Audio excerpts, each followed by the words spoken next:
What's going on, everyone? Alex here and welcome back to the channel. Today we are talking about things that I wish I would have known when I started filmmaking. Mistakes that I had made, which could have been avoided if I would have known these things.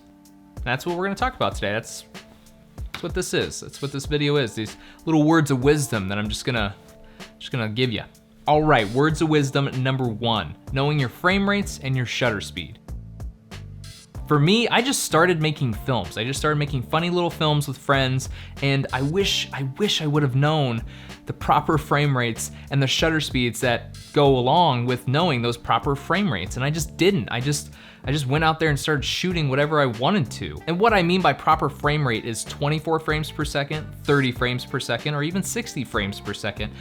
Although when I started filming, I don't think my Canon T2i had 60 frames per second, but that's beside the point. What I'm trying to get here is you wanna make sure your shutter speed is double that of your frame rate. If you're shooting at 24 frames per second, your shutter speed should be 1/48th of a second. Although on DSLRs and mirrorless cameras, they can't do that, so it's 1/50th of a second.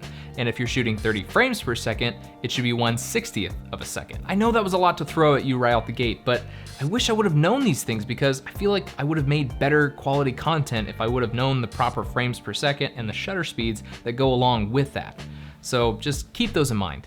Words of wisdom number 2, shoot into the shadow side. And what I mean by that is that, shoot into the shadow side. If you watch any movie or TV show and if you notice where the camera's pointed on the actor, more than likely it's on the shadow side, and that's because the shadow side just gives off more depth, it gives off more character. Do I want to say vibe? Yeah, I'm gonna roll with that. It gave off a vibe, and when I started filmmaking, I would just happen upon shooting into the shadow side and I would review the footage and be like, why does this footage look even more amazing than my previous shots? It's because I shot into the shadow side. Yeah, try it sometime. You'll thank me. Words of wisdom number 3 is lighting, lighting, and some more lighting. When I started filmmaking, I didn't use any lights, none whatsoever. I either used natural light, or if I was in a spot that didn't have enough light, I would crank the ISO, and that's bad. Don't do that. Don't be like me when I started. Please don't. Use lighting.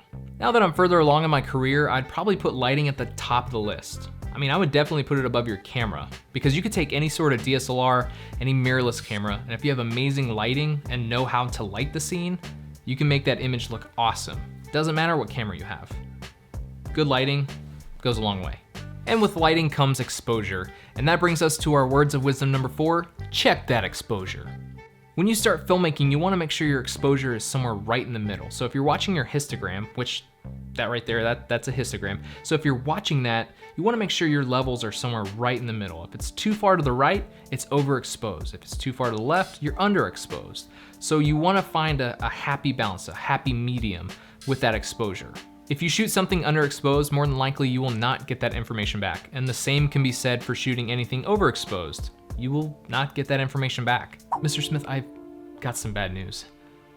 We did everything we could to save your highlights, but they're just too far gone. We lost them. That'll be $10,000. You could take it up to the receptionist. Have a good day. And there is a way to save your overexposed footage. That brings us to words of wisdom number 5, NDs.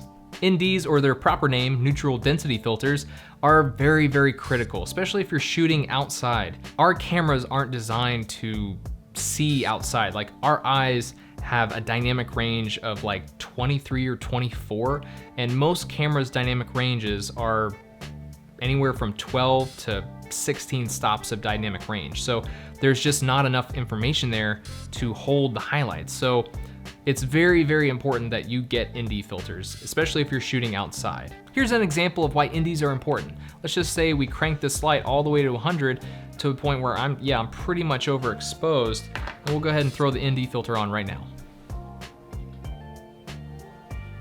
And there you have it, another piece of footage saved by NDs. Thank you, NDs, you've saved me.